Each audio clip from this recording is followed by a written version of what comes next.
right, and welcome to Coach on the Couch. I'm your host, Jason Zaleski, and today we are here at the Oven Above the Pub, located on West 9th Street in Marshfield. So thanks to all the folks at Oven Above the Pub for having us and letting us do our Coach on the Couch here today, as we're on 3 chairs. We'll upgrade to couches next time, maybe. And joining us today from Auburndale, Coach Chad Weinferner, and from Stratford, Coach Kurt Schmidt. So guys, thank you both for being here today. Appreciate you guys taking the time out. They are both here because it turns out there's a big game on Thursday between Stratford and Auburndale. So we're going to talk all about that game and a whole bunch of other stuff today. I especially want to thank both these guys for coming out on a day of some poor weather.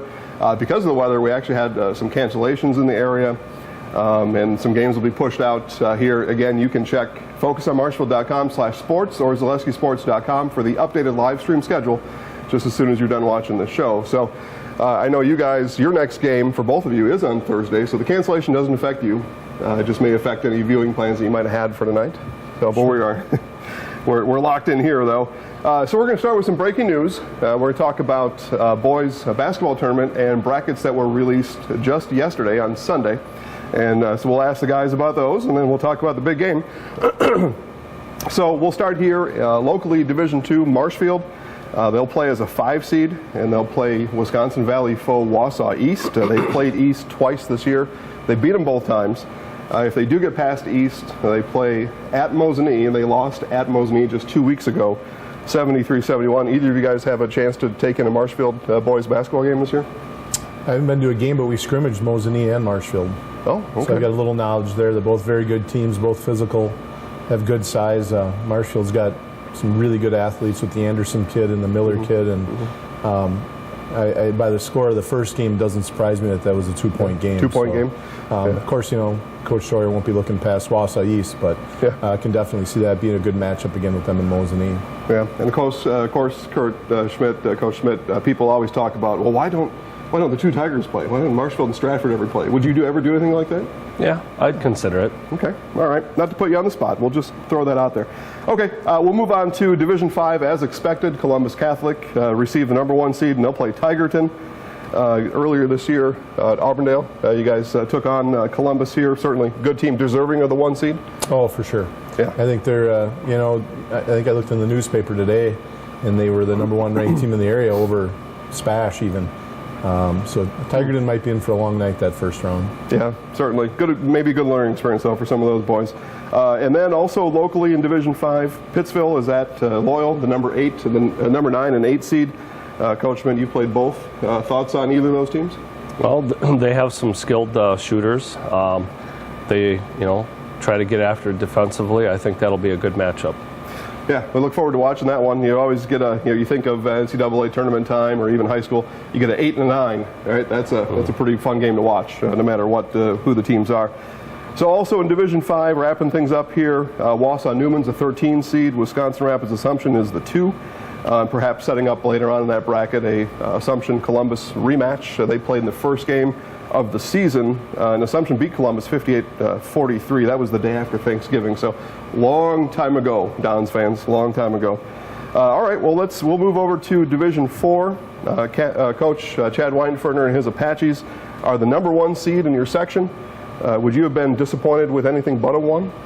I think after Friday night's game against Edgar, who had beat us the first time, if we would have lost that game, it would have got really interesting in the seeding meeting. But with that win, and then with 2 wins over Marathon, who was the number 2 seed, that kind of settled it. We got all the number 1 votes, but it's certainly something the kids have earned. But it doesn't get you any wins in the playoffs. So get you 1 home game for sure, and maybe 2. But real happy for the kids to be able to earn that number 1 seed. Yeah, good. Well, congratulations on that and a good season so far. You'll play the winner of Athens and Spencer. That's on March 2nd. Spencer, of course, led by Coach Randy Reckner and Jack Beslick. He averages over 16 points a game. You played Athens earlier this year, 76-35, that final score. What would you say about Athens and Spencer? That was real early with Athens, and they have a new head coach, new system they were putting in. They had some kids that were kind of hurt from football that were just working their way back. I think we kind of overwhelmed them. But they've been playing very well in the second half of the season. And Spencer, we played them just a couple weeks ago here, and it was a tie game with 5 minutes to go. So, both teams, I think, are very good for their seed, 8 and 9 seed. So whoever wins that game, we're going to have a challenging first round game for sure. Yeah, another one of those 8-9s, and they're always fun, competitive games, and you got to be prepared for either. In this case, yeah, for sure. Also in your section, number 11 Colby, number 10 Abbotsford, number 5 Neilsville, number 4 Edgar, and number 3 Pacelli. And then you mentioned them, number 2 Marathon. So you've got your work cut out for you. Yeah, our half sectional is really, really good. Reminds me of our conference a little bit with so many strong teams. And last year it was kind of like that with Kurt's team, and then the Neilsville team both winning the regionals on the road and meeting in the sectional game. You just don't know what's going to happen with so many good local teams. That's why you hope you do get a higher seed so you can host those games and give yourself somewhat of an advantage. But playoff time, it's kind of an old coach's cliche, but anything can happen. So you got to be ready to come out every night, or you'll be going home. Right. Yeah. One and done. So you've got to be on the top of your game every game for sure. So we'll move now to Coach Schmidt in Division III. People watching may be surprised to hear me say Stratford in Division III, but that is the case this year. You are in the Division III bracket. You'll have one home game in the playoffs, and that's on February 27th. And after that, you're guaranteed to be on the road. From that point forward, you do have one home game left. We'll talk about that here coming up. The reason both of you guys are here, but for the playoffs, Viroqua from the Cooley Conference, and coached by Joel Anderson. Had any time to analyze Viroqua? Yeah. I mean, they're fairly athletic, and a couple guys can shoot. They zone quite a bit. They run a 4-out, 1-in. They attack and kick, and that seems to be the major trend of the Division III that I've seen is a lot more three-point shooting, a lot more wide open. Definitely very little ball reversal. It's literally, it's like you feel like you're watching Duke a lot. Everybody sits in the corners, and it's like a two-man game on top with a lot of slot pick and rolls with a big guy, and then if you don't get it, you hit him, then he attacks down the middle because everything's so spread out that if you suck the defense in, they're going to kick it out. So not a lot of screening, more drive, kick, attack, and it's an eye-opener. It really is. And you think back at, playing in our Division IV half sectional, it's like, oh, wow, we got to get through Auburndale. You got to get through Edgar's and your marathons. And then, you've got Amherst in the past, and it's just like it was so loaded, and all of a sudden you look at this, and it's like, wow, what kind of defense can you stir up in a pot somewhere to stop? It's really, you have to, I know it sounds dumb, because you got to outscore people to win, but you literally have to outscore people in the 60s, it seems like, from what I've seen, as opposed to trying to grind it out, which is what we're used to in our area. We grind. I think you had 30-some shot attempts your last game, so, and it's pretty common for a Marywood team to face each other, and 39 or 42 shot attempts for the game, and good shot selection and good defense. Sure. All right. Well, if Coach Schmidt and the Tigers advance past Viroqua, then you get to travel 103 miles away down to Galesburg, and you're going to take on, Galesville. Gale Ettrick Trempolo, 14-6 on the year. They beat Loyal back in January 8th, 79-38. They beat Viroqua a couple times, hung 90 on them twice. So they can score. They're led by 6'4" senior Chris Thompson, averages over 23 points a game. That's something that's staring right down the barrel in your section right after that. And I've seen them play, and their losses are against really good teams. Holman and Prescott, and they play very good non-conference usually, and they play right with them, and whatever losses they've had. I mean, they've had a couple losses that weren't very good losses for them, West Salem and Black River Falls isn't too bad, but they're definitely head and shoulders better than them. But they're the real deal. I mean, but the way they play, they can lose because if they're off. I mean, they shoot it up. I mean, they'll shoot it up from 25, 26, 27 feet away without more than two passes. I mean, and And that's not a criticism. It's they do have the horses to play that way. That's their style. That's yep, what they that's do. what they do, and they're effective. They're very successful. It's a little different than what Coach Wagner used to do when he was back in the Maryland. A lot of set plays, very methodical. A lot of man. Now they predominantly run zone. It's pressure zone packages. Is that right? Oh yeah, absolutely. Everything I've seen, it's been 1-3-1. Get out and trap with different coverages out of their 1-3-1s that looks like a 2-3. Kind of everything's extended and running at you very, very fast because they don't want a team to sit on the ball. Right. And that's they want chaos. Yeah. Okay. Well, we look forward to. Of course, you've got your first game, and I know how coaches think. We got to win one. Yep. I'm looking forward to the second one. So that's what I can say. So rounding out your sectional, coach, Blackbird Falls is the 2 seed. Wisconsin Dells is the 1. And playoff basketball is always fun, no matter what division it is, what section it is, and I get to sit back and watch and occasionally report and interview afterwards. So my job's not quite as stressful as yours, especially on game day, and I can certainly appreciate that. So speaking of stress, we've got a big matchup between Auburndale and Stratford. It's the grand finale of the 2017-2018 season that takes place Thursday in Stratford. And we're going to talk about that after we come back from a short break. You're watching Coach on the Couch. For almost 50 years, Abbey Bank has been providing financial services to local families and businesses. What makes us different? Our partnership with the communities we serve, helping families grow, helping business grow, and celebrating important moments. With new programs and facilities, support for our youth, and help for those most in need. Abbey Bank invests in its communities and gives back locally. With locations in Abbotsford, Appleton, Medford, Wausau, and Weston, we make banking about you. Equal housing lender, member FDIC.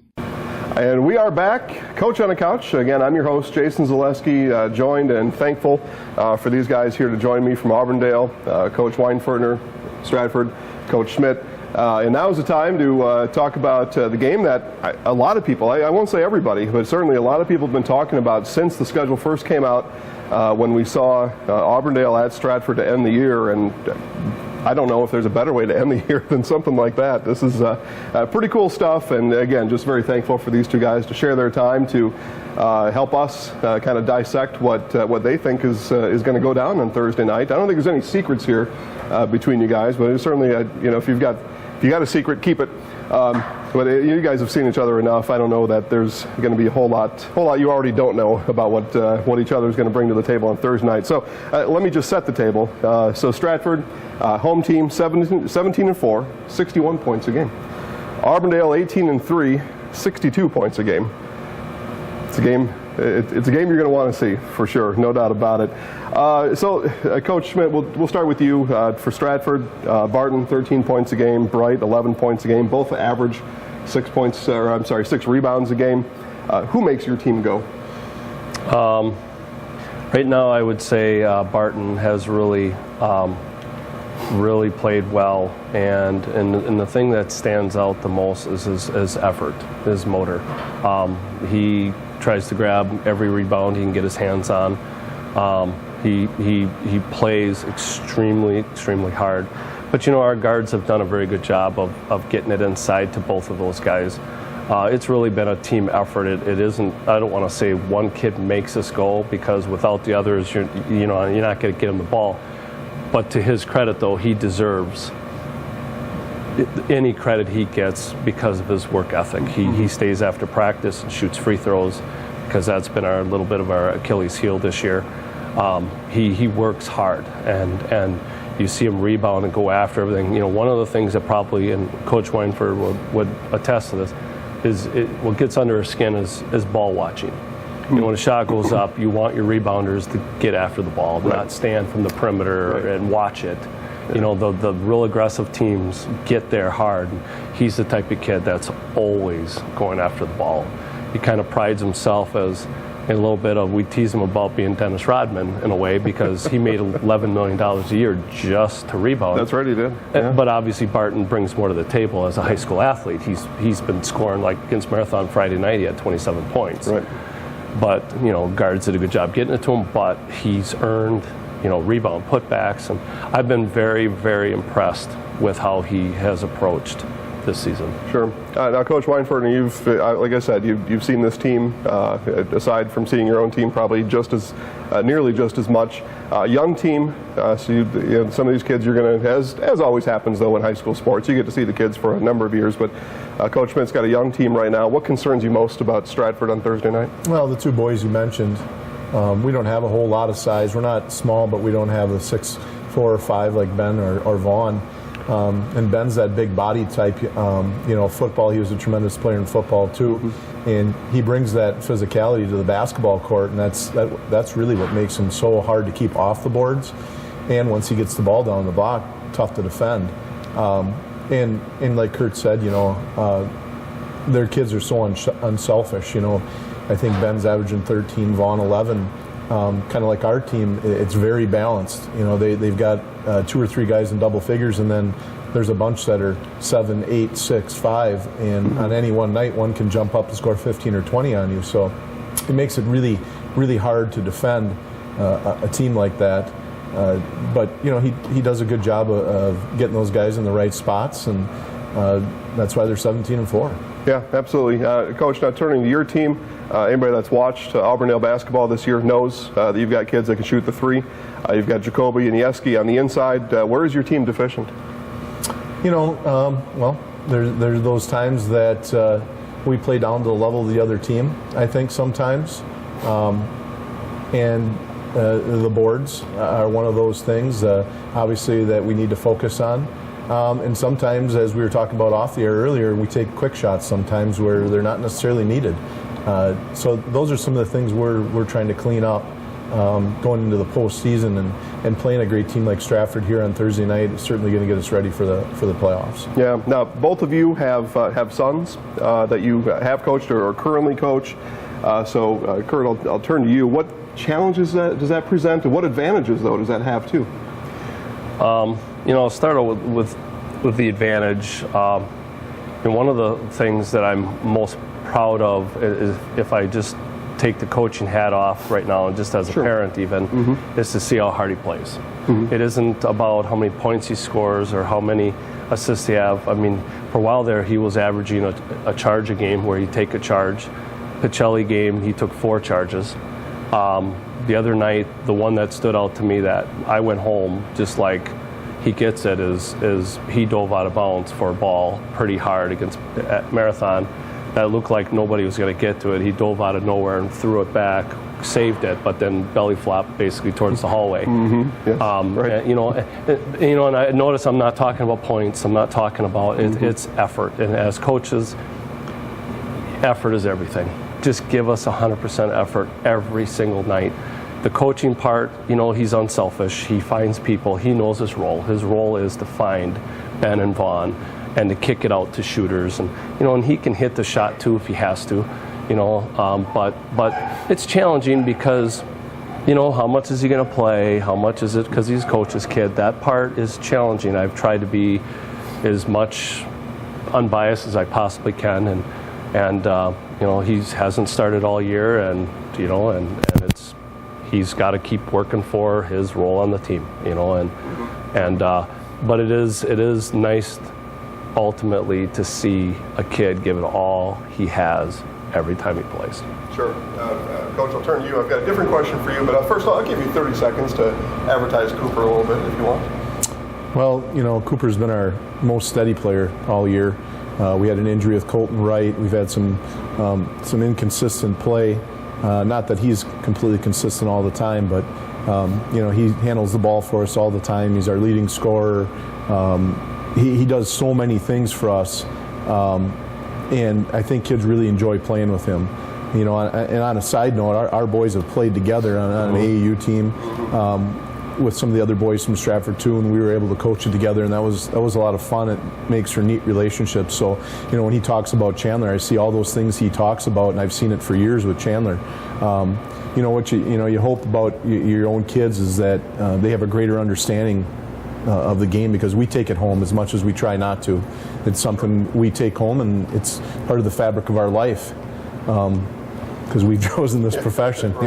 One thing I'd like to mention about Cooper is I had an opportunity to coach him quite a bit with AAU, and he was always kind of one of those guys where you could tell he was a kind of a coach on the floor. And one thing that always stood out to me that I always enjoyed my kid being around him was he has such a fiery, competitive nature. He absolutely hates to lose with a passion. And and he takes it well, because as coaches we do a little harder on our kids sometimes. Sometimes we might be frustrated with something else, and it's just a little bit easier to get on them, and then they understand it. So he's a wonderful player, and he's having a good year. Well, I think both you guys do a great job with your kids. You certainly have them teed up to be fine young men as they enter into the rest of the world. So as we look now to Thursday, Coach, like we mentioned at the top half of the show, you got the #1 seed wrapped up. There's nothing to lose in the playoffs on Thursday. Just tell us about the intensity, what it means to beat Stratford at Stratford on Thursday night. Well, first, it's really hard. I mean, it's not an easy place to play anywhere in the Merriwood, but especially when you're playing a good team on their home court going into the playoffs. And it wouldn't matter if we had 5 wins or 10 wins, or they were undefeated or we were undefeated. The game is going to be competitive because a lot of the kids know each other. They're both competitive communities, competitive basketball programs. Kurt and I are both competitive people, so it always means a lot to win at one of your rivals' places, and because it's so hard, it makes that much more gratifying. So there's no doubt it's a big challenge. Like I said earlier, it's going to help us get ready for the playoffs. That's how we're going to view it going into the playoffs. This is a playoff game, and that's how we're going to treat it. All right. So Coach Schmidt, we'll turn to you for last words. You're the home team, so you're on the hammer here. Folks enjoying the Olympics right now, watch curling and got to know about the hammer again this year. Coach Schmidt's on the hammer. What should people expect when the ball tips at 7:15 on Thursday night? What should they expect to happen in the game? I think they're going to see a really, really good high school basketball game. I think they're going to see 2 teams that D'd up. One of the things I've noticed with Auburndale right after Christmas is their defense definitely improved leaps and bounds. I could see that through their positioning, their effort. You can tell that was cleaned up as a priority. So it's difficult to score. It's going to be, it's not going to be an easy game to score. Hopefully for both teams. But I know for us, we're going to have to take good shots and be disciplined on offense. And because you're going against good defense, you got to have some wide open looks, and a lot of shots are contested. Last time they were very physical with us around the basket, and that's something that our young big guys are going to have to overcompensate this time, because I thought his seniors did an excellent job in their post defense the last time we played them. So you're going to see a good high school basketball game, and just 2 teams that really, really understand how to play the game. Yeah, good. Well, we're looking forward to it. Best of luck to both of you on Thursday night. And of course, I'll be neutral on Thursday night in the playoffs, so we'll certainly be rooting for both of you. And that'll be easy to do since you're separated in divisions. We can fly our Auburndale and Stratford flags high throughout the playoffs. So, but best of luck on Thursday. We know it's going to be a fun time. The game will be live streamed. Again, you can catch all the live streams, focusonmarshville.com/sports or zaleskisports.com. So again, thanks to both coaches for sitting here with us. Thanks to our friends at Oven on the Pub for hosting us. This has been Coach on a Couch, and we'll see you next time.